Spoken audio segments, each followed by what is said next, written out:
Hi guys, ఈ cinema వేరే లెవెల్లో ఉంటుంది. మొదటి పార్ట్ చూడని వారుంటే డిస్క్రిప్షన్ కామెంట్ బాక్స్ లో లింక్ ఉంటుంది. అది చూసిన తర్వాత ఈ రెండో పార్ట్ చూడండి. మొదటి పార్టే సూపర్ అంటే ఇది ఇంకా బ్లాక్ బస్టర్. మొదటి పార్ట్ లో పెళ్లైన తర్వాత ఇంకొకటికి దగ్గరైన హీరోయిన్ అనవసరంగా ఆ క్రైమ్ లో హీరోను కూడా ఇరుక్కుపోయేలా చేస్తుంది. ఈ పార్ట్ లో కూడా ఇంకొకటిని పెళ్లి చేసుకుంటుంది. ఇలా తప్పులు చేయడమే ఆమె పనిగా పెట్టుకుందా అనిపిస్తుంది. రీసెంట్ గా రిలీజ్ అయిన ఫిర్ ఆయేగి హసీన్ దిల్రుబా పార్ట్ 2 చూద్దాం. ఇక ఆలస్యం చేయకుండా సినిమాలోకి వెళ్దామా? అంతకంటే ముందు వెల్కమ్ టు కళ్ళ ముందు కదిలే చిత్రాలు. సినిమా స్టార్టింగ్ లో ఫుల్ గా వర్షం పడుతోంది. ఆగ్రాలో ఉన్న హీరోయిన్ ప్రాణాలు అరచేతిలో పెట్టుకుని పరిగెత్తుతోంది. నా భర్త నన్ను చంపాలని చూస్తున్నాడు, ఎవరైనా కాపాడండి అని స్టేషన్ లో కంప్లైంట్ చేస్తోంది. సీన్ కట్ చేసి 2 నెలల కింద చూపించారు. టీవీలో ఏం చెబుతున్నారంటే యమునా నదిలో వరదలు వస్తున్నాయని, డ్యామ్ కూలిపోయి అందులోని పెద్ద పెద్ద మొసళ్ళు ఆగ్రాకు వచ్చాయని న్యూస్ వస్తోంది. ఆ ఇంట్లోని ఫస్ట్ ఫ్లోర్ నుంచి హీరోయిన్ కిందకు వస్తోంది. ఆమె చేతిలో 2 విగ్గులున్నాయి. ఆమెకు ఎదురుగా అభిమన్యు అని కాంపౌండర్ ను చూపించారు. అతడు పక్కనున్న క్లినిక్ లో పనిచేస్తున్నాడు. అతనికి హీరోయిన్ అంటే చాలా ఇష్టం. ఈ ఇంటి ఓనర్ కు షుగర్ చెక్ చేయడానికి అతడు వచ్చాడు. యాక్చువల్ గా హీరోయిన్ కు అతడు కొన్నాళ్ళుగా సైట్ కొడుతున్నాడు. ఆమె చేతిలో ఉన్న విగ్గు మిస్ అయ్యింది. ఫోన్ లో మాట్లాడుతూనే రిక్షాలో వెళ్తుంటే విగ్ పట్టుకుని ఆమె వెనకే అభిమన్యు వెళ్తున్నాడు. అతడు తనను కొన్నాళ్ళుగా ఫాలో అవుతున్నాడని ఆమెకు తెలుసు. కానీ థ్యాంక్స్ అని చెప్పి తన పనికి తను వెళ్లిపోయింది. కిటికీ గుండా చూస్తే వర్షంలో తడుస్తున్నాడు. అయ్యయ్యో, తన కోసం వచ్చి తడుస్తున్నాడే అని ఆమె ఒక గొడుగు ఇచ్చింది. అప్పుడు అతడు వచ్చే వారం నాతో సినిమాకు వస్తారా అని పిలిచాడు. అదే టైంలో ఆమె ముఖంలో ఒక రొమాంటిక్ లుక్ కనిపిస్తోంది. దూరంగా ఒకడు గొడుగు పట్టుకుని వెళ్తున్నాడు. అతన్ని చూడగానే ఆమె ముఖంలో ప్రేమ వికసిస్తోంది. తనను తాను మరిచిపోతోంది. ఊహల్లోనే రొమాంటిక్ లో ఉన్న ఆమె అంది. దాన్ని నాకు ఓకే చెప్పిందని అభిమన్యు అనుకున్నాడు. అప్పుడే గొడుగు పట్టుకుని వచ్చిన అతన్ని చూపించారు. అతడే రిషు. ఒక చేతిని కోల్పోవడంతో మరబొమ్మను తగిలించుకున్నాడు. హీరో హీరోయిన్ ఆగ్రాలోనే ఉంటున్నారు. కానీ ఒక్కొక్కరు ఒక్కో చోట ఉన్నారు. బాహ్య ప్రపంచానికి రిషు అనే అతడు లేనేలేడు. అందువల్ల అతడు తన గుర్తింపు లేకుండా బతుకుతున్నాడు. ఇంకోవైపు హీరోయిన్ బ్యూటీ పార్లర్ నడుపుతోంది. హీరో కూడా చిన్న చిన్న పనులు చేస్తున్నాడు. ఇద్దరు డబ్బులు సంపాదిస్తున్నారు. ఈ దేశాన్ని వదిలి థాయిలాండ్ కు వెళ్లి కొత్త జీవితం ప్రారంభించాలని ప్లాన్ వేసుకున్నారు. ఎవరికీ తెలియకుండా హీరోయిన్ ఆ రోజు సంపాదించిన డబ్బును ఒక బ్రౌజింగ్ సెంటర్ కు వెళ్లి అక్కడ పెడితే హీరో తీసుకుంటాడు. చాలా సార్లు పక్క పక్కనే ఉంటారు. కానీ బయట ప్రపంచానికి వీరెవరో తెలియదు. కానీ వారి మధ్య ఎల్లలు లేని ప్రేమ పొంగి పొర్లుతుంటుంది. కానీ ఎవరో తెలియని వ్యక్తులు ఆ పక్క నుంచే వెళ్తుంటారు. ఇక్కడికి వచ్చి కూడా 5 ఏళ్ళు అయింది. వారు సంపాదించిన డబ్బును తీసుకొచ్చి ఒక ట్రావెల్ ఏజెంట్ కి ఇచ్చిన హీరో ఫేక్ పాస్పోర్ట్, ఫేక్ ఐడితో థాయిలాండ్ పంపించాలని చెప్పాడు. 2 నెలల్లోనే మిమ్మల్ని థాయిలాండ్ కు పంపిస్తానని ఆ ఏజెంట్ కూడా చెప్పాడు. హీరో పూనం అనే అమ్మాయి ఇంట్లో ఉంటున్నాడు. ఆమె హ్యాండిక్యాప్డ్. హీరో అంటే ఆమెకు ప్రాణం. ఒకానొక సమయంలో రిషి, రాణి తాజ్ మహల్ దగ్గర కలుస్తారు. కానీ ఎవరో తెలియని వ్యక్తుల్లా దూరంగా కూర్చుంటారు. హెడ్ ఫోన్స్ పెట్టుకుని ఫోన్ లో మాట్లాడుకుంటారు. హీరోయిన్ వెనక అభిమన్యు తిరుగుతున్నాడని హీరోకు తెలుసు. హీరో వెనక పూనం తిరుగుతోందని హీరోయిన్ కు కూడా తెలుసు. త్వరలోనే మనం ఒక మంచి జీవితం ప్రారంభిద్దామన్న ఆశతో పక్కా ప్లాండ్ గా వీరు తిరుగుతున్నారు. ఇంకోవైపు హీరోయిన్ సినిమాకు వస్తానని చెప్పడంతో ముందుగానే థియేటర్ కి వెళ్లిన అభిమన్యు టిక్కెట్లు కొని బొకేతో ఆమె కోసం ఎదురు చూస్తున్నాడు. కానీ ఈ విషయమే హీరోయిన్ కు గుర్తులేదు. ఆమె హీరోను దొంగతనంగా ఇంటికి రప్పించుకుని రొమాన్స్ చేస్తోంది. ఇంకోవైపు వర్షం పడుతుంటే థియేటర్ దగ్గర ఈమె కోసం అభిమన్యు వెయిట్ చేశాడు. హీరోయిన్ ఇంటి ఓనర్ ఉంటారే, ఆ పేషెంట్ ను చూడ్డానికి ఇతడు ఇంటికి వచ్చాడు. అతన్ని చూసిన తర్వాతే హీరోయిన్ కు గుర్తుకొచ్చింది. అయ్యయ్యో, వీడితో థియేటర్ కు వస్తానని చెప్పానే అని చెప్పి ఎదురుగా వెళ్లి సారీ నేను మర్చిపోయానండి అంటోంది. కానీ అతడు నవ్వుతూనే పర్వాలేదండి అంటాడు. ఈ వారం కాకపోతే ఇంకో వారం చూసుకుందాం, ఎదురు చూడడంలో నాకు సమస్య ఏం లేదంటున్నాడు. వీడేంట్రా నా పరిస్థితి అర్థం చేసుకోకుండా నా వెనక పడుతున్నాడు అని ఆమె మనసులో అనుకుంటోంది. సీన్ కట్ చేస్తే హీరో హీరోయిన్ ఒక మార్కెట్ లాంటి చోట కలుసుకున్నారు. కానీ ఒకరికొకరు తెలియనట్లు దూరంగా నిలబడి ఫోన్ లో మాట్లాడుకుంటున్నారు. అప్పుడే ఒకడు సడన్ గా హీరోయిన్ హ్యాండ్ బ్యాగ్ పట్టుకుని పరిగెత్తుతున్నాడు. అంతే, అది చూడగానే హీరో అతన్ని వెంబడిస్తున్నాడు. అప్పుడు హీరోయిన్ కూడా పరిగెత్తుతోంది. ఒకానొక సమయంలో వీళ్ళు పరిగెత్తుతుండగా ఎవరో ఒకరిని చూసి భయపడిపోయి ఆగారు. ఏంట్రా అని చూస్తే అక్కడ ఇన్స్పెక్టర్ ఉన్నాడు. 2 నెలల్లో ఈ దేశాన్నే వదిలి వెళ్లిపోదామని వీళ్ళు పక్కా ప్లాన్ లో ఉన్నారు. కానీ ఇలాంటి టైంలో ఇన్స్పెక్టర్ ను చూడగానే షాక్ అయ్యారు. మరుసటి రోజే హీరోయిన్ అడ్రస్ కనిపెట్టి ఇన్స్పెక్టర్ వచ్చాడు. అతన్ని చూసిన హీరోయిన్, హాయ్ ఇన్స్పెక్టర్, ఎలా ఉన్నారు? ఆ లోపే దొంగను కనిపెట్టి అతని నుంచి నా బ్యాగు తీసుకుని నా అడ్రస్ కనిపెట్టి వచ్చేసారా అంటోంది. అయ్యయ్యో రాణి గారు, మీరా? నిజమేంటో బయటకు రావడానికి విదే సహకరిస్తున్నట్టు నాకు అనిపిస్తోంది అంటున్నాడు. నేను కూడా దినేష్ పండిట్ యొక్క కసోలి కథను చదివాను. అందులో హీరో హీరోయిన్ ను కాపాడడం కోసం తన చేతిని నరుక్కుని తన ప్రేయస్ ని కాపాడాడు. కథ సూపర్ గా ఉంది. ఇంతకీ ఆ కథను మీరు చదివారా అని అడిగాడు. త్వరలోనే ఆ చెయ్యి బయటకు వస్తుంది. ఆ తర్వాత నిజమేంటో ప్రపంచానికి తెలుస్తుంది అంటున్నాడు. మ్యాటర్ అంతా అతనికి తెలిసినట్లే మాట్లాడుతున్నాడు. అతని మాటలు విని హీరోయిన్ షాక్ అయిపోయింది. సీన్ కట్ చేస్తే ఒక థియేటర్ లో హీరో హీరోయిన్ మీట్ అయ్యారు. ఇక అంతే, 5 ఏళ్ల తర్వాత ఆ ఇన్స్పెక్టర్ మళ్ళీ వచ్చాడు. నాకైతే చాలా భయంగా ఉంది అని హీరోయిన్ అంటోంది. నువ్వేం భయపడకు, మనల్ని పట్టుకోవడానికి అతని దగ్గర ఎలాంటి ఆధారము లేదు. అందువల్లే 5 ఏళ్ళు అయినా కూడా మనల్ని ఎవరూ పట్టుకోలేదు. ఏం జరుగుతుందో చూద్దాం, కానీ ఎట్టి పరిస్థితుల్లో నువ్వు భయపడకు అని హీరో సర్ది చెప్తున్నాడు. థియేటర్ లో ఒకవైపు ఈమె, ఇంకో వైపు అతడు కూర్చుని మాట్లాడుకుంటున్నారు. సడన్ గా చూస్తే హీరో కనిపించకుండా పోయాడు. ఎక్కర్రా ఇంతసేపు మాట్లాడిన అతడు కనిపించట్లేదు అని ఆమె అటు ఇటు చూస్తోంది. అప్పుడే ఇన్స్పెక్టర్ కనిపించాడు. ఈమెను ఫాలో అవుతూ ఇన్స్పెక్టర్ కూడా థియేటర్ కు వచ్చాడు. అతన్ని చూసే హీరో ఎస్కేప్ అయ్యాడు. వెంటనే సిమ్ విరుగొట్టాడు, సెల్ ఫోన్ ను కూడా పగలగొట్టాడు.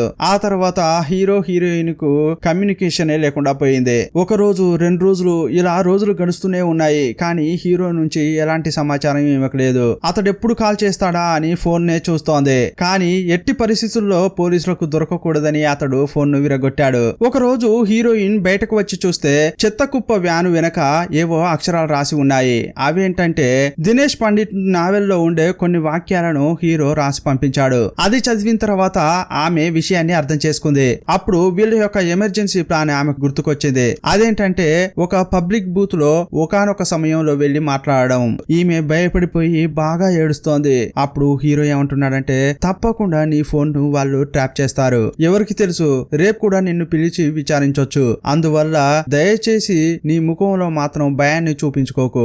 భయపడ్డావంటే ఇక దొరికిపోయినట్లే అంటాడు. మరుసటి రోజే హీరో చెప్పినట్లుగానే హీరోయిన్ ను స్టేషన్ కు తీసుకెళ్లారు. హీరోయిన్ యొక్క కాల్ హిస్టరీని చెక్ చేశారు. లాస్ట్ వీక్ వరకు మీరు వర్మ అనే నంబర్ కు కంటిన్యూగా కాల్ చేస్తూనే ఉన్నారు. కానీ సడన్ గా ఎందుకు అతనితో మాట్లాడడం ఆపేశారు అని ఇన్స్పెక్టర్ అడిగాడు. యాక్చువల్ గా వర్మ అనే ఒక వ్యక్తి నెంబర్ ద్వారానే హీరోయిన్ నాళ్ళు మాట్లాడాడు. అప్పుడు హీరోయిన్ ఏం చెప్తుందంటే, అతనితో కొన్నాళ్ళుగా నేను ఫ్రెండ్లీగా మాట్లాడుతున్నాను. కానీ అతనికి పెళ్లి అయిందన్న విషయం లాస్ట్ వీకే తెలిసింది. అందువల్లే అతనితో మాట్లాడడం కట్ చేశా అని చెప్పింది. ఇప్పుడు దినేష్ పండిట్ అనే రచయిత గురించి ఒక విషయం చెబుతోంది. 30 ఏళ్ల క్రితం అతన్ని విచారణ పేరుతో స్టేషన్ కు తీసుకొచ్చి మానసికంగా వేధించారు. ఆ తర్వాత అతడు నావెల్స్ రాశాడు. ఆ నావెల్స్ లోని ఒక్క దాంట్లో కూడా పోలీసులు విజయం సాధించినట్లు రాయలేదు. పోలీసులపై ఉండే కోపాన్ని తన నావెల్స్ లో చూపించేవాడు. ఇంకా అతడు పోలీస్ డిపార్ట్మెంట్ పై తన ప్రతీకారాన్ని తీర్చుకుంటున్నాడని హీరోయిన్ చెబుతోంది. అదే టైంలో అక్కడికి ఒక కొత్త క్యారెక్టర్ వస్తోంది. ఇంతసేపు హీరోయిన్ చెబుతున్న కథను విన్న అతడు లోపలికి వచ్చి, మీరు చెబుతున్న దినేష్ పండిట్ కొన్ని సంవత్సరాల క్రితమే చనిపోయాడు. కానీ అతని పేరు మీద ఇంకా ఆ కథలు బయటకు వస్తూనే ఉన్నాయి. ఇకపై హీరో హీరోయిన్ యొక్క కేసును రీఓపెన్ చేసి విచారించబోయేదే ఇతడట. ఇదే పెద్ద షాకింగ్ విషయం అంటే దీనికంటే ఇంకో పెద్ద షాకింగ్ విషయం చెప్పాడు అతడు. ఈ కేసును ఇన్వెస్టిగేషన్ చేయడానికి వచ్చిన ఆఫీసర్ మాత్రమే కాదు, నీల్ చనిపోయాడే అతని యొక్క బాబాయే ఇతడు. నేను నీల్ ను భుజాలపై మోస్తూ పెంచాను. యాక్చువల్ గా అప్పుడు చనిపోయింది నీలే, కానీ నా దగ్గర ఎలాంటి ప్రూఫ్స్ లేవు. దాని వెనుక ఉన్న మర్మం ఏంటో కనిపెడతా అంటున్నాడు. ఇతని యొక్క పేరు మంటూ చాచా. అప్పుడు హీరోయిన్ చూస్తూ ఏమంటున్నాడంటే, నీ ఫ్రెండ్ వర్మ తరచుగా ట్రావెల్ ఏజెన్సీకి ఫోన్ చేసి మాట్లాడుతున్నాడట, నీకేమైనా తెలుసా అంటాడు. ఆ మాట వినగానే ఈమె దొంగ చూపులు చూస్తోంది. రిషు అనేవాడు నాకు చిన్నప్పటి నుంచే తెలుసు. బయటకు చూస్తే వాడు ఒక అమాయకుడిలా ఉంటాడు, కానీ లోపల వాడెంత పెద్ద కేడీనో నాకే తెలుసు. అతడు అలా మాట్లాడుతుంటే మీరెందుకు ఇలా నాతో మాట్లాడుతున్నారు అని హీరోయిన్ అంటోంది. ఊరికే నటించకు, నువ్వు ఇంకా ఎందుకు పెళ్లి చేసుకోలేదో నేను చెప్పనా?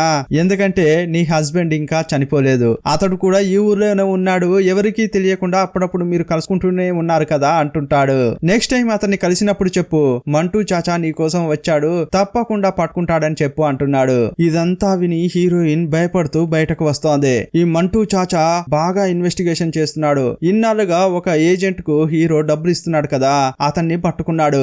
ఆ తర్వాత హీరోయిన్ ఇంటి బయట ఆ వీధిలో చాలా పోలీసులను పెట్టాడు. హీరోని వెతుక్కుంటూ అతడు ఉంటున్న ఇంటికి కూడా వచ్చాడు. ఆ ఇంటి దగ్గర పూనమే కదా ఓనర్, ఆమె బయటకు వచ్చింది. హీరో యొక్క ఫోటోను చూపించి ఇతడు ఇక్కడ ఉన్నాడా అని అడిగారు. అప్పుడు ఆమె ఏం చేసిందంటే, ఉండండి సార్ ఒక్క నిమిషం, స్టవ్ పై పాలు పెట్టానని లోపలికి వెళ్ళింది. ఆ ఫోటోను హీరోకు చూపిస్తూ ఈ ఫోటోలో ఉన్నవాడిని చూసావా అని పోలీసులు నన్ను అడుగుతున్నారు. నేను చూడలేదు అని చెప్తా, సరేనా అని ఇండైరెక్ట్ గా బ్లాక్ మెయిల్ చేస్తోంది. నువ్వంటే నాకు ఇష్టం, అందువల్లే నేనేమీ చెప్పట్లేదు, ఇక నువ్వు నాకే సొంతం అన్నట్లు లుక్ ఉంది ఆమెది. పోలీసుల దగ్గరికి వెళ్లి లేదు సార్ ఇతన్ని నేను చూడలేదు అని చెప్పింది. ఇక హీరోకు ఉచ్చు బిగిస్తున్నట్లు అనిపించింది. ఆ రోజు రాత్రే హీరోయిన్ ఇంటికి వెళ్ళాడు. మంటూ చాచా గురించి నీకు పూర్తిగా తెలియదు, తప్పకుండా అతడు పట్టుకుంటాడు, అందువల్ల హీరోయిన్ కు ఎలాంటి సమస్య రాకుండా నేనే వెళ్లి సరెండర్ అవుతా అంటుంటాడు. కానీ హీరోయిన్ బాగా అరుస్తోంది. ఇందుకోసం మనం ఇంత కష్టపడ్డాం, 5 ఏళ్లుగా తల దాచుకుంటున్నాం, 5 ఏళ్లుగా పక్క పక్కనే ఉన్నా కూడా కలిసి బతకలేకపోయాం, ఇకపైనైనా మనం కలిసి బతకడానికే కదా ప్లాన్ వేసుకుంటున్నాం, ఇలాంటి టైంలో మీరు ఇలా మాట్లాడతారా అని హీరోని పట్టుకుని అరుస్తోంది. మీరు లొంగిపోవద్దు, ఆలోచిస్తే ఏదో ఒక ఉపాయం ఉంటుంది, ఏదైనా ఆలోచించండి అని అంటోంది. అలా అంటూనే కిటికీ దగ్గరికి వచ్చి చూస్తే కింద అభిమన్యు ఉన్నాడు. కిందుండే పైనున్న హీరోయిన్ కు సైట్ కొడుతున్నాడు. అప్పుడు ఇతన్ని చూస్తూ హీరోయిన్ ఏదో ఒక ప్లాన్ వేసింది. హీరో దగ్గరికి వచ్చి ఇప్పుడేంటి 5 ఏళ్ళు అయినా కూడా నేను ఇంకో పెళ్లి చేసుకోపోవడం వల్ల మండు చాచాకు అనుమానం వచ్చింది, అందువల్లే కదా మన ఇద్దరం ఒక్కటిగా ఉన్నామేమోనని అతడు సందేహపడుతున్నాడు. ఆ సందేహం పోవాలంటే నేను ఇప్పుడు పెళ్లి చేసుకోవాలి. ఆమె పెళ్లి గురించి అనగానే ఇతని ఫ్యూజులు ఎగిరిపోయాయి. అయ్యయ్యో మళ్ళీ పెళ్ళా అన్నట్లు చూస్తున్నాడు. సీన్ కట్ చేస్తే వర్షం పడుతోంది. రెడ్ సారీ కట్టుకుని రొమాంటిక్ గా హీరోయిన్ నడుచుకుంటూ వస్తోంది. అభిమన్యుని చూస్తూ మనం పెళ్లి చేసుకుందామా అని అడిగింది. ఈ మాటల కోసమే అతడు ఇన్నాళ్ళుగా వెయిట్ చేస్తున్నాడు. ఆమె అలా అడగగానే వెంటనే ఓకే చెప్పాడు. ఆ తర్వాత హీరో హీరోయిన్ ఒక చోట కలుసుకుని మాట్లాడుకుంటున్నారు. ఈమె ఇంకో పెళ్లి చేసుకోవడం వల్ల పోలీసులకు ఉన్న సందేహం కొన్నాళ్ళు తగ్గుతుంది. అప్పుడు వాళ్ళు మనపై సరిగా దృష్టి పెట్టరు, ఆ గ్యాప్ లో తప్పించుకోవచ్చు అంటోంది. మొదట్లో ఈమె ప్రపోజల్ ను హీరో అసలు ఒప్పుకోలేదు, కానీ ఇప్పుడు ఇది తప్ప వేరే దారి లేదు, అందువల్ల ఇక ఒప్పుకున్నాడు. నెక్స్ట్ సీన్ లోనే ఇక పెళ్లి జరుగుతోంది. పెళ్లికి రిషు తప్పకుండా వస్తాడని అక్కడికి కూడా ఇన్స్పెక్టర్ వచ్చాడు. ఒకవైపు మంటూ చాచా, ఇంకో వైపు ఇన్స్పెక్టర్. హీరో వచ్చాడా అని అతని కోసమే చూస్తున్నారు. ఇప్పుడు ఒక దృశ్యం చాలా ఇంట్రెస్ట్ గా అనిపిస్తుంది. భర్త ముందే భార్య ఇంకో పెళ్లి చేసుకుంటోంది అంటే అక్కడే రిషు ఉన్నాడు. బ్యాండ్ గెటప్ లో వచ్చి పెళ్లిని హీరో చూస్తున్నాడు. ఇంకోవైపు హీరోయిన్ ఏడ్చుకుంటూనే పెళ్లి చేసుకుంటోంది. సీన్ కట్ చేస్తే ఆ రోజు ఫస్ట్ నైట్. నాకు మనసు సరిగా లేదు, ఈ రోజు వద్దు అని హీరోయిన్ తప్పించుకుంది. సరే అయితే కొంచెం మందు కొడదాం రా అని అతడు పిలిచాడు. అతడు జాలీగా మాట్లాడుతుంటే అప్పుడే హీరోయిన్ అడుగుతోంది, దినేష్ పండిట్ యొక్క నావెల్స్ మీరు చదివారా అని అడిగింది. దినేష్ పండిట, అతడెవరు అని అభిమన్యు అడిగాడు. ఇలాగే మొదట నా భర్త కూడా అడిగేవాడు, కానీ అతడు నా కోసం ఆ బుక్స్ ను చదివాడు. మత్తులో ఉన్న ఆమె కంప్లీట్ గా తన భర్త గురించే మాట్లాడుతోంది. అతన్ని ఎంతగా ప్రేమిస్తోంది, అతని కోసం ఏమేమైనా చేస్తుందని మత్తులో ఏదేదో వాగుతోంది. అప్పుడు అతడు, ఏంటండి ఇప్పుడు కూడా మీరు మీ భర్తను మర్చిపోలేకపోతున్నారా? అలా అంటుంటే అతన్ని నేనెలా మర్చిపోతాను, ఇప్పుడు కూడా అతడు ఇక్కడే ఉన్నాడు నా మనసులా అని అంటోంది. ఇదిగో చూడండి, ప్రేమ అంటే ఇద్దరి మధ్యలోనే ఉండాలి, ముగ్గురి మధ్య కుదరదు అని అంటుంటే సరే మీ గురించి చెప్పండి అని హీరోయిన్ అడిగింది. అతని ఫ్లాష్ బ్యాక్ చెప్తున్నాడు. ఇతని చిన్న వయసులోనే తల్లిదండ్రులు చనిపోయారు. ఆ తర్వాత బాబాయ్ ఫ్యామిలీతోనే పెరిగాడు. ఒక విపత్తులో అతని బాబాయ్ యొక్క ఫ్యామిలీ మొత్తం చనిపోయింది. ఆ తర్వాత ఆ ఇంట్లో ఒక్కడే ఉండేవాడు. ఒకానొక సమయంలో తనకంటూ ఎవరూ లేరని సూసైడ్ కూడా చేసుకోవాలనుకున్నాడు. అప్పుడే అతని క్లినిక్ లో దేవతలాగా హీరోయిన్ కనిపించింది. హీరోయిన్ ను చూసిన తర్వాతే అతనికి జీవితం అంటే కలర్ఫుల్ గా అనిపించింది. ఇప్పుడు నీకు భర్తగా పక్కన ఉండడం నాకు చాలా సంతోషాన్ని ఇస్తోంది అంటున్నాడు. ఇదంతా విన్న హీరోయిన్ కొంచెం గిల్టీగా ఫీల్ అవుతోంది. నా స్వార్థం కోసం ఇతన్ని ఉపయోగించుకున్నానా అని మనసులో అనుకుంటోంది. మంటూ చాచా చెక్ చేసినప్పుడల్లా అతనితో భార్యలాగా ప్రవర్తిస్తోంది. హీరో కూడా తరచుగా డెలివరీ బాయ్ గా వచ్చి ఈమెకు ఏదో ఒకటి ఇచ్చి వెళ్తున్నాడు. చాలా ఫీలింగ్స్ తో అభిమన్యు ఈమెకు దగ్గర అవ్వడానికి ప్రయత్నిస్తున్నాడు, కానీ ఆమె అతన్ని చాలా దూరమే పెడుతోంది. హీరోయిన్ కు ఇటువైపు ఈ సమస్య ఉంటే ఇంకోవైపు పూనంతో హీరోకు సమస్య ఉంది. హీరోను ఆమె బాగా టార్చర్ చేస్తోంది. పోలీసులకు చెప్పలేదు కదా నీ గురించి, అందువల్ల నాకు దగ్గర కా అంటోంది. ఇప్పుడు కిస్ చేస్తే వదిలేస్తా అంటుంది. అప్పుడు అతడు గత్యంతరం లేక ఆంటీ ముట్టనట్లు అలా కిస్ చేశాడు. ఇది హీరోయిన్ కూడా చూసింది. అప్పుడు పూనం వేగంగా హీరోను తోసేసింది. ఎందుకు నాకు దూరంగా ఉంటున్నారు, మీకు చేయలేదు, నాకు కాలు లేదు, నాకొక ప్రియుడు ఉండేవాడు, వాడిపై పిచ్చిగా ఉండేదాన్ని, వాడి కోసమే నేను కొండపై నుంచి దూకాను, అప్పుడే కాలిపోయింది. ప్రేమ అంటే ఆ లెవెల్లో ఉంటుంది, అంత త్వరగా నేను నిన్ను వదలను అంటోంది. సీన్ కట్ చేస్తే ఈ విషయం గురించే వీళ్ళు వాగ్వాదం చేసుకుంటున్నారు. నేను అభిమన్యుతో పెళ్లి అయినా కూడా వాణ్ణి దూరం పెడుతున్నాను, నువ్వేంట్రా అంటే ఆమెకు ముద్దులు పెడుతున్నావా అని తిడుతోంది. ఎన్నిసార్లు చెప్పాలి ఆ అమ్మాయిని అవాయిడ్ చేయమని, నా మాట వింటున్నావా అని అరుస్తూనే ఉంది. దయచేసి నన్ను అర్థం చేసుకో అమ్మా, పోలీసులు వచ్చి వెళ్ళినప్పటి నుంచేని ఆమె నన్ను బ్లాక్ మెయిల్ చేస్తోంది, ఏం చేయాలో నాకు తెలియట్లేదు అంటున్నాడు. లేదు లేదు, ఇది ఎక్కడికో వెళ్తోంది, ఏదో తప్పుగా జరగబోతోందని నాకు అనిపిస్తోంది అని ఏడుస్తూనే ఉంది. అప్పుడు హీరో ఆమెను పట్టుకుని, మన ప్రేమ కోసం చేయనే కోల్పోయిన వాణ్ణి నేను, ఇప్పుడు నీ కోసం చేయే కాదు తల కూడా పోయినా పర్వాలేదు, నేను అలాంటి వాణ్ణి, నన్ను అనుమానించకు తల్లో అని సర్ది చెప్పి పంపించాడు. ఇంటికి వెళ్ళినా కూడా ఆమె అస్సలు తట్టుకోలేకపోతోంది. అభిమన్యు రావడానికి ముందే ఫుల్ గా మందు కొట్టి మైకంలో పడింది. అక్కడికి వచ్చిన అభిమన్యు, ఏంటండి నేను రావడానికి ముందే స్టార్ట్ చేశారా అంటున్నాడు. మత్తులో ఉన్న ఆమె తన భర్త రిషితో మాట్లాడుతున్నట్లే మాట్లాడుతోంది. ఇంతకు ముందటి కోపంతోనే బాగా తిడుతోంది, ఎక్కడికైనా వెళ్ళిపోదామని అరుస్తోంది. అంతే, ఆ మ్యాటర్ మొత్తం అభిమన్యుకు తెలిసిపోయింది. ఉదయం అయ్యాక ఏమీ జ్ఞాపకం లేకుండా హీరోయిన్ బయటకు వచ్చింది. అప్పుడు అభిమన్యు ఆమె చేతికి ఫోన్ ఇచ్చి, వెంటనే మీ భర్తను రమ్మని చెప్పండి అంటుంటాడు. ఒక పార్క్ లో ఈ ముగ్గురు కలుసుకుని మాట్లాడుతున్నారు. అభిమన్యు ఏమంటున్నాడంటే, మీరు తప్పించుకోవడానికి నేను ట్రై చేస్తాను, ఇంతకీ నువ్వెందుకు హెల్ప్ చేయాలి అని హీరో అడిగాడు. ఏమండి చేసేది, నేను హీరోయిన్ ను అంతగా ప్రేమించాను, ఆమె సంతోషంగా ఉండడమే నాకు ముఖ్యం, ఆమె ఈ ప్రపంచంలో ఏ మూలన సంతోషంగా ఉన్నా కూడా నేను సంతోషంగా ఉంటాను. కానీ ఒక విషయం అండి, ఏదో ఒక రోజు ఆమెకు ఏదో ఒక మూల నాపై ప్రేమ కలగదా అని ఆశతో బతుకుతా అంటున్నాడు. అప్పుడు హీరో, ఏంట్రా వీడు ఇలా మాట్లాడుతున్నాడు అని టక్కున హీరోయిన్ చేతిని పట్టుకున్నాడు. అది ఈ జన్మలో జరగదు, ఎందుకంటే ఆమె మనసులో పూర్తిగా నేనే ఉన్నా అని హీరో అన్నాడు. ప్రేమ కోసం చేయనే ఇచ్చాను, మీరు ఇలాంటి ఆశలు పెట్టుకోకండి అన్నాడు. సీన్ కట్ చేస్తే అతని యొక్క క్లినిక్ లోనే హీరో ఉండడానికి చోటిచ్చాడు. ఇక్కడ సేఫ్ గా ఉండండి అని చెప్పాడు. మీకు భోజనం తీసుకొస్తానని ఇంటికొచ్చాడు. అప్పుడు హీరోయిన్, నేను కూడా రావచ్చా అంటోంది. లేదు లేదు, నువ్వు కూడా అక్కడికి వస్తే దొరికిపోతాం, ఇప్పుడు మీరు దూరంగా ఉండడమే మంచిదని అంటున్నాడు. అప్పుడు హీరోయిన్, ఇతడెందుకు నాకు ఇంత హెల్ప్ చేస్తున్నాడని అనుకుని, సారీ అండి నేను చేసిన దానికి అంటోంది. మీరు నిజంగానే నాకు సారీ చెప్పాలని అనుకుంటే నాతో కొంచెం ఒంటరిగా బయటకు వస్తారా అని అడిగాడు. అప్పుడు ఆమె కూడా ఓకే చెప్పింది. ఇదే టైంలో హీరో ఉన్న క్లినిక్ తలుపును ఎవరో తట్టినట్టు అనిపించింది. ఇతడు డోర్ ఓపెన్ చేసి చూస్తే అక్కడికి వచ్చింది పూనం. నువ్వు తప్పించుకుంటే అంత ఈజీగా వదిలేస్తానా, నువ్వు ఎక్కడికి వెళ్ళినా నేను వదలను అంటోంది. ఇక వేరే దారి లేక ఆమెకు సర్ది చెప్పాలని ఒక కిస్ చేశాడు. ఇక వెళ్ళిందిరా హాయిగా పడుకుందామని అనుకుంటే మళ్ళీ ఎవరో తలుపు తట్టారు. ఎవర్రా అని తలుపు ఓపెన్ చేసి చూస్తే ఒక అబ్బాయి వచ్చాడు. అతడు కొత్తగా ఉన్నాడు, హీరోను ఒకలాగా చూస్తున్నాడు. కొంచెం సేపట్లోనే అక్కడికి అభిమన్యు వచ్చాడు. రూమ్ లోపలికి రాగానే బాగా వాసన చూశాడు, మల్లెపూల వాసన వస్తోంది. ఏంటి బాస్, రూమ్ లోకి అమ్మాయి వచ్చిందా అని అడిగాడు. అప్పుడు పూనం గురించి హీరో మొత్తం చెప్పేశాడు. అది విన్న తర్వాత అతడు, నువ్వెందుకు పూనంను చేసుకుని ఆమెతో పాటు ఈ దేశం వదిలి వెళ్లిపోకూడదు అంటున్నాడు. మీ ఇద్దరికి నేను బాగా హెల్ప్ చేస్తాను, ఆ తర్వాత రాణితో నేను ఇక్కడ సెటిల్ అవుతా అని అంటున్నాడు. అప్పుడు హీరోకు ఫుల్ గా కోపం వచ్చి గుర్రుగా చూస్తుంటాడు. అయ్యో కోప్పడకండి బాస్, ఊరికే అలా జోక్ చేశా అంటున్నాడు. అలా అతడు మాట్లాడుకుంటూ అటువైపు తిరిగాడు.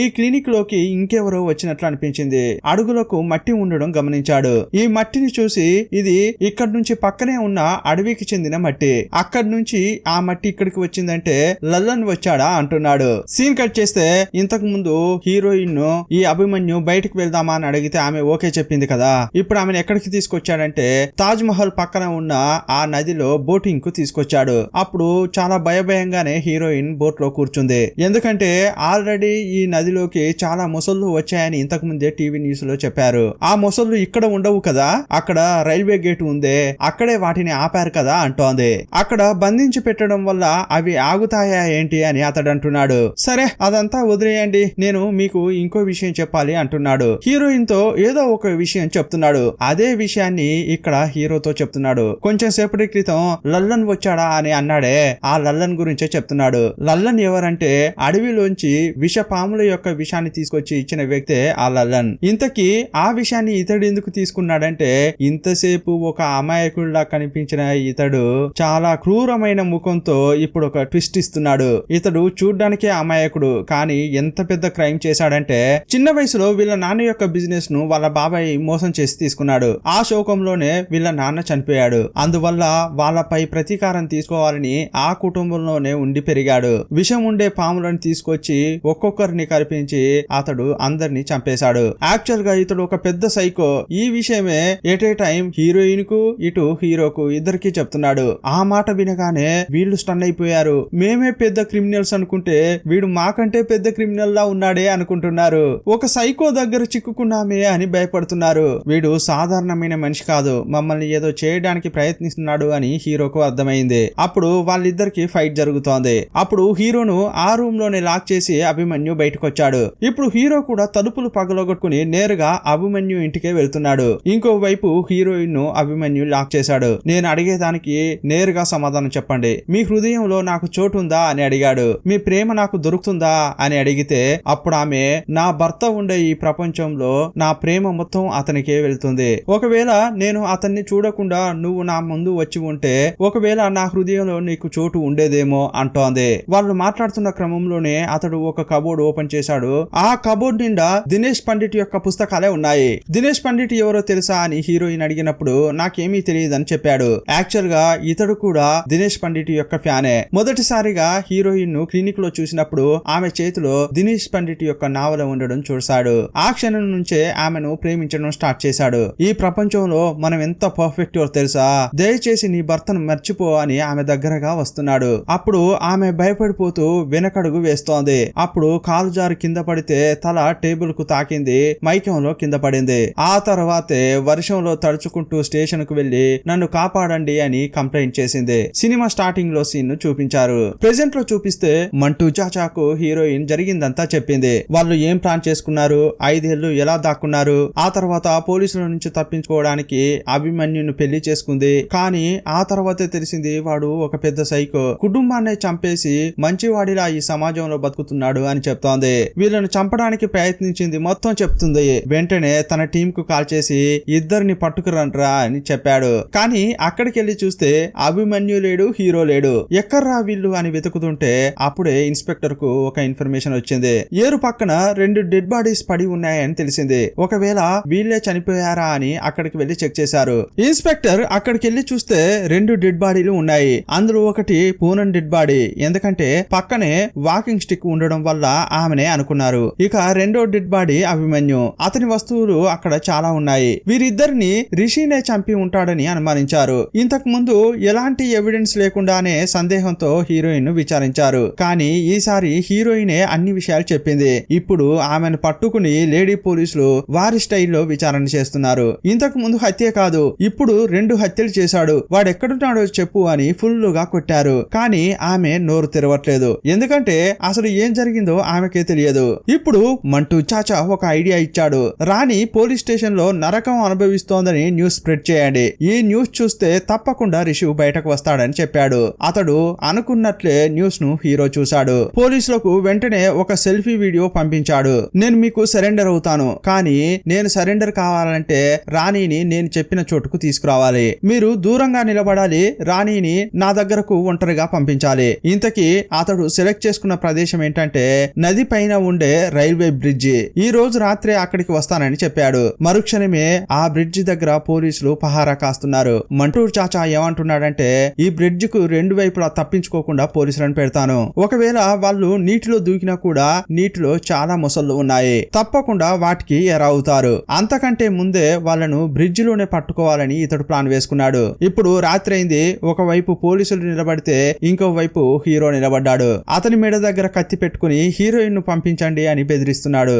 ఎందుకంటే మంటూ చాచాకు రిషి ప్రాణాలతో కావాలి. అతనికి చట్టపరంగా శిక్ష వేయించాలనేది ఇతని కోరిక.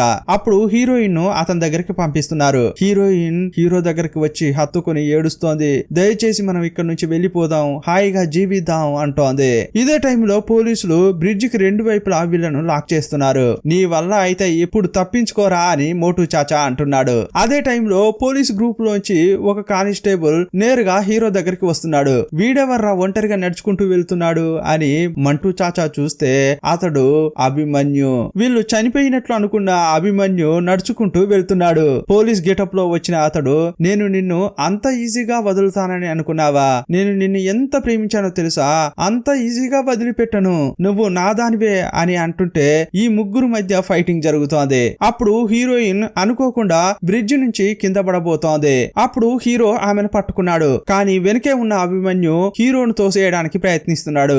ఈ పెనుగులాటలో ముగ్గురు ముసళ్ళు ఉన్న నదిలో పడిపోయారు. ఈ మోటు చాచా అనుకున్నది ఏదీ జరగలేదు. ముగ్గురు డెడ్ బాడీస్ కూడా దొరకలేదు. వాస్తవంగానే ఆ నదిలో చాలా మొసళ్ళు ఉన్నాయి. ఇప్పుడు కూడా ఒక మొసలిని పట్టుకున్నారు. ఈ మొసళ్లను దాటుకుని వాళ్ళు ముగ్గురు తప్పించుకునే ఛాన్సే లేదు. కానీ ఆ ముగ్గురు డెడ్ బాడీస్ వీళ్ళకు దొరకలేదు. వాళ్ళకు దొరికింది ఏంట్రా అంటే హీరో యొక్క ఆ డమ్మీ చేయి మాత్రమే. ఒకవేళ ఆ ముగ్గురు డెడ్ బాడీస్ ను మొసళ్ళు తిన్నాయేమోనని వీళ్ళు అనుకుంటున్నారు. పోలీస్ డిపార్ట్మెంట్ మొత్తం అదే అనుకుంటోంది. కానీ మంటూ చాచాకు మాత్రం అనుమానంగా ఉంది. ఆ తర్వాత కూడా చాలా ఇన్వెస్టిగేషన్ చేస్తున్నాడు. చాలా వివరాలు సేకరిస్తున్నాడు. ఇప్పుడు ప్రొజెక్టర్ ద్వారా ఒక ప్రెజెంటేషన్ ఇస్తున్నాడు. అభిమన్యు హీరో హీరోయిన్ కు హెల్ప్ చేస్తానని చెప్పాడు కదా, దానికి సంబంధించిన కథను చెప్తున్నాడు. ఆ సైకో అభిమన్యుకు రాణిపై వన్ సైడ్ లవ్. ఎలాగైనా ఆమెను పొందాలని చూశాడు. అందుకోసం అతని తరపున ఒక ప్లాన్ వేసుకున్నాడు. రాణికి రిషికు సాయం చేస్తున్నట్లు నటించి మొదటగా అతడు ఒక పని చేశాడు. అదేంటంటే యాక్చువల్ గా అభిమన్యు ఒక హంతకుడు.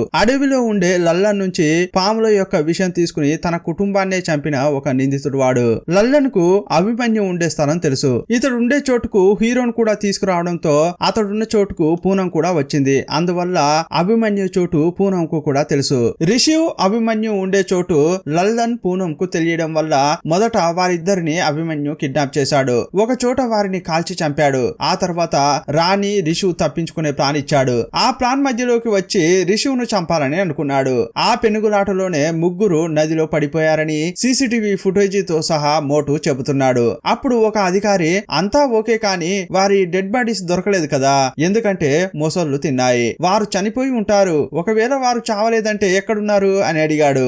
ఆ విషయమే తెలియట్లేదు సార్ అంటుంటే, ఇదిగో చూడు, ఈ విషయం మీడియాకు వెళ్ళింది, నీ దగ్గరేమో ఎలాంటి ఎవిడెన్స్ లేవు, అందువల్ల ఇంకా ఈ కేసునే పట్టుకోకుండా క్లోజ్ చేయని అధికారి చెప్పాడు. కానీ ఇన్స్పెక్టర్ కిషోర్ ముందుకు వచ్చి, వారు ఇంకా బతికే ఉన్నారని నీకు తెలుసు, నాకు తెలుసు, కానీ ఆధారాలు లేకుండా ఏమీ చేయలేం, కేసును మూసేయండి, 5 ఏళ్ల క్రితం జరిగిందే మళ్ళీ రిపీట్ అవుతోందని బాధగా అంటున్నాడు. సీన్ కట్ చేస్తే హిమాచల్ ప్రదేశ్ లో చూపించారు. ఒక ఇంట్లో అభిమన్యు రాణి పెళ్లి చేసుకుని జీవిస్తున్నారు. అసలు ఏం జరుగుతోందిరా అని అనిపిస్తుంటుంది. ఒకవేళ వీళ్ళిద్దరు స్కెచ్ వేసి హీరోని లేపేశారా అని సందేహం కలుగుతుంటుంది. ఆ రోజు రాత్రి ఈ ముగ్గురు నదిలో దూకి తప్పించుకునేటప్పుడు హీరో ముసులుకి చిక్కాడు. అది చూసి హీరోయిన్ బాగా ఏడ్చింది. హీరో చనిపోవడంతో వేరే దారి లేక అభిమన్యుతో ఉంటోంది. ఇంతకు ముందు చెప్పింది కదా, నా భర్త రిషు లేని ప్రపంచంలో నా హృదయంలో నీకు చోటు దక్కుతుందేమో అని ఇంతకు ముందే అది కదా, అందువల్ల ఆమె హృదయంలో చోటిచ్చి అతనితో ఉంటోంది. కానీ హీరోను మర్చిపోలేకపోతోంది.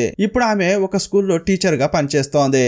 ఇప్పుడు కొత్త ట్విస్ట్ ఇంకొకటి ఇచ్చారు. మంటూ ఉంటాడే, ఈ కేసు ఇలా అనుకోకుండా మూసేయడంతో 2 వారాల పాటు సెలవు పెట్టి ఊరికి వెళ్ళాడు. అప్పుడు వాళ్ళ ఇంటికి ఒక బుక్ కొరియర్ వచ్చిందని అతని భార్య చెప్తోంది. ఆ బుక్ పై ముసలి ఫోటో ఉందని చెప్పింది. వెంటనే దాన్ని తీసుకుని చదువుతున్నాడు. అతడు బుక్ చదువుతుంటే ఇంకో వైపు స్కూల్లోని ఒక పాప నోట్ బుక్ తెచ్చి హీరోయిన్ ముందు పెట్టింది. అందులో దినేష్ పండిట్ నావెల్లోని ఒక వచనం ఉంది. ఇప్పుడే అసలు ఏం జరిగిందనేది రివీల్ అవుతోంది. ఇదంతా కూడా వీరి ప్లాన్ ప్రకారమే జరిగింది. మొసళ్ళు ఉండే బ్రిడ్జ్ లో దూకడమే వీరి ప్లాన్. ఆ పుస్తకంలో ఏముందంటే, ఇద్దరు పోలీసుల నుంచి తప్పించుకోవడానికి కావాలనే ముసళ్ళు ఉండే ఏరులో దూకుతారు. అప్పుడే పోలీసులకు డెడ్ బాడీస్ దొరకవు, కేసును క్లోజ్ చేస్తారు. 2 రోజుల పాటు వీరేం చేశారంటే, పెద్ద పెద్ద మాంసపు ముక్కలు తీసుకెళ్లి మొసళ్లకు ఎరగా వేశారు. కొంచెం కొంచెంగా వేస్తూ వాటిని డ్రాగ్ చేస్తూ ఒక చోటు నుంచి ఇంకో చోటుకు తీసుకెళ్లారు. ఇటువైపు వెళ్తేనే ఆహారం దొరుకుతుందని అనిపించేలా చేశారు. అవి లేకుంటేనే వీరు దూకినప్పుడు ఈజీగా తప్పించుకోగలరు. కానీ వీరి ప్లాన్ ప్రకారం 100% అలా జరగలేదు. ఒక ముసలి దగ్గర హీరో ఇరుక్కుపోయి చనిపోయాడు. ఆ తర్వాత ఈ ఇద్దరు హిమాచల్ ప్రదేశ్ లో సెటిల్ అయ్యారు. ఇప్పుడు వారు ఎక్కడుంటారో తెలియడం వల్ల మోటు బయలుదేరి వెళ్తున్నాడు. ఇదే టైంలో హీరోయిన్ కు అభిమన్యుకు కూడా లెటర్ వచ్చింది. అదే ఏరియాలో ఉన్న ఒక ఎత్తైన ప్రాంతానికి రమ్మని ఉంది. ఇప్పుడు అభిమన్యు అక్కడికి వెళ్లి చూస్తే ఆల్రెడీ హీరోయిన్ అక్కడ ఉంది. ఆమెను చూసిన అభిమన్యు, దయచేసి వెనక్కి వెళ్ళొద్దండి, పడిపోతారు అని బతిమలాడుతున్నాడు. కానీ హీరోయిన్, నిన్ను అప్పుడే నమ్మొద్దని రిషి చెప్పాడు, కానీ నేనే వినలేదు. మనం తప్పించుకుందామని ప్లాన్ వేసుకుంది నిజమే, కానీ నువ్వు పూనంను లల్లన్ను ఎందుకు చంపావు? అది మన ప్లాన్ లోనే లేదు కదా అంటోంది. అప్పుడు అతడు అది మీ ప్లాన్ లో లేదు కానీ నా ప్లాన్ లో ఉంది, ఎందుకంటే మనం ఎవరో తెలిసింది ఈ ఇద్దరే, ఆధారాలు వదలొద్దనే నేను అలా చేశా అంటున్నాడు. ఓ అలాగా, అయితే ఆ ప్లాన్ లో రిషిని కూడా చంపాలని ఉందా అని అడిగింది. ఇదిగో చూడు, ఈ ప్రపంచంలో నేను లవ్ చేసిన ఒకే ఒక మనిషివి నువ్వే, నీ హృదయంలో ఇంకొకరికి చోటు ఉండడం నాకు నచ్చలేదు, అందుకే ఇలా చేశా అంటున్నాడు. కరెక్ట్ గా అదే టైంలో మంటూ అక్కడికొచ్చాడు. ఇంతకీ అసలు ఏం జరిగిందని ఫ్లాష్ బ్యాక్ ను హీరోయిన్ గుర్తు చేసుకుంటోంది. ఆ రోజు రాత్రి హీరోయిన్ మైకంలో పడిపోయిన తర్వాత అక్కడికి హీరో వచ్చాడు. అభిమన్యును కొట్టాలని అనుకున్నాడు కానీ ముగ్గురు కాంప్రమైజ్ అయ్యారు. అప్పుడు అభిమన్యు ఏం చెప్తున్నాడంటే, దినేష్ పండిట్ నావెల్లో క్రొకడైల్ ట్రాప్ అని ఒక కథ ఉంటుంది. ఇప్పుడు మన సిటీలో మొసళ్ళు కూడా ఉన్నాయి, దీంతో తప్పించుకుందామని ఐడియా ఇచ్చాడు. అతడేదో ప్లాన్ వేస్తున్నాడు, అతడు చెప్పేదానికి ఒప్పుకోకూడదు అని రిషుకు హీరోయిన్ చెప్తోంది. కానీ అలర్ట్ గా ఉండి మనం తప్పించుకుందామని హీరో అంటాడు. ప్లాన్ ప్రకారం నీటిలో దూకారు. అనుకోకుండా ఒక ముసలి వచ్చింది, దానికి హీరో చిక్కాడు. హెల్ప్ చేస్తానని అభిమన్యు కూడా దగ్గరగా వెళ్ళాడు. కానీ చివరి నిమిషంలో హీరో చేతిని లాగేశాడు. చావరా అని ముసలి వైపు తోశాడు. అప్పుడే హీరో చనిపోయాడు. ఆ తర్వాత రాణితో కలిసి హ్యాపీగా బతుకుదామని అనుకున్నాడు. కానీ ఈ విషయాలు హీరోయిన్ కు తెలిసాయి. ఇంకోవైపు మంటూ చాచా కూడా వచ్చాడు. అభిమన్యు క్రిమినల్ హిస్టరీ మొత్తం అతడు కనిపెట్టాడు. ఇదంతా నేను నీ ప్రేమ కోసమే చేశానని అభిమన్యు అరుస్తున్నాడు. అప్పుడు హీరోయిన్ ఏమంటోందంటే, ఇంతకు ముందే ప్రేమ అనుకుని ఒక తప్పు చేశా, అదే నన్ను ఇక్కడికి తీసుకొచ్చింది. నాకు ఒక విషయం అర్థమైంది, ప్రేమ అనేది షేర్ చేసుకునేది కాదు, చివరి వరకు అది ఒకరికే సొంతం. ఇంత ప్లాన్ వేసుకుని నా వాణ్ణి చంపావు కదా, నా కోసమే కదా ఇదంతా చేశావు, నా మనసులో చోటు కోసమే కదా, కానీ ఈ శరీరం నీకు దొరకదు. వెంటనే ఎత్తైన కొండ నుంచి కిందకు దూకింది. వెంటనే అభిమన్యును పోలీసులు అరెస్ట్ చేశారు. ఆగ్రాకు తీసుకెళ్లడానికి ఫ్లైట్ కోసం వెయిట్ చేస్తున్నారు. సడన్ గా మోటును చూస్తూ రాణి డెడ్ బాడీ దొరికిందా అని అభిమన్యు అడిగాడు. లేదు అని మంటూ చెప్పాడు. వెంటనే అభిమన్యు పకపక నవ్వుతున్నాడు. ఇప్పుడు ఇంకో ట్విస్ట్ చూపించారు. యాక్చువల్ గా ఈ ముగ్గురు తప్పించుకున్నారు. అప్పుడు హీరో ఏమనుకున్నాడంటే, వీడు ఇంత మోసగాడు, ఇతని నుంచి తప్పించుకోవాలంటే మొదట వీణ్ణి ఇరికించాలని అనుకున్నాడు. ఎలాగైనా చేసి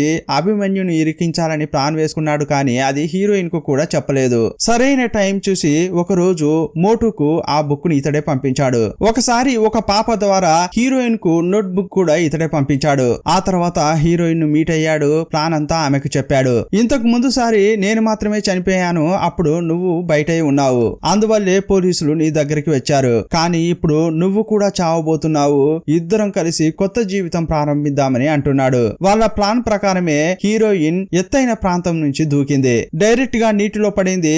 ఈత కొడుతూ ఒడ్డుకు వచ్చింది. అక్కడ చూస్తే చాలా మంది పెళ్లి డ్రెస్ లో వస్తున్నారు. అప్పుడు పెళ్లి చేసుకునే డ్రెస్ లో హీరో వచ్చాడు. హీరోయిన్ ను హక్ చేసుకున్నాడు. ఇప్పుడు వారిద్దరూ మళ్ళీ పెళ్లి చేసుకున్నారు. ఇంకోవైపు అభిమన్యును చూపించారు. అతన్ని ఫ్లైట్ లో తీసుకెళ్తున్నారు. అప్పుడు అభిమన్యును చూస్తూ, ఏంటయ్యా చేసేది, ఇదంతా మీ నాన్న రాసిన పుస్తకం చూసే కదా చేశారు అని మంటూ అంటుంటాడు. ఏంటి, అయితే అభిమన్యు అనేవాడు దినేష్ పండిట్ కొడుకా అనిపిస్తుంది. యాక్చువల్ గా అభిమన్యు తండ్రి దినేష్ పండిటే. అతడు చనిపోయి చాలా ఏళ్ళైంది. కానీ అతని నావెల్స్ వస్తున్నాయంటే దానికి అర్థం అభిమన్యే రచనలు చేస్తున్నాడు. ఇతని కథలను ఆధారంగా చేసుకుని ఇతనికే చెక్ పెట్టారు. చాలా ఏళ్ల చీకటి జీవితం తర్వాత హీరో హీరోయిన్ పవిత్రమైన ప్రేమతో ఒకరినొకరు అర్థం చేసుకుని జీవితం పంచుకుంటున్నారని చూపించి ఈ సినిమాను ముగించారు. ఈ సినిమా ఎలా ఉందో కామెంట్ బాక్స్ లో తప్పకుండా రాయండి. మరో వీడియోలో మళ్ళీ కలుసుకుందాం. అప్పటి వరకు బాయ్ బాయ్.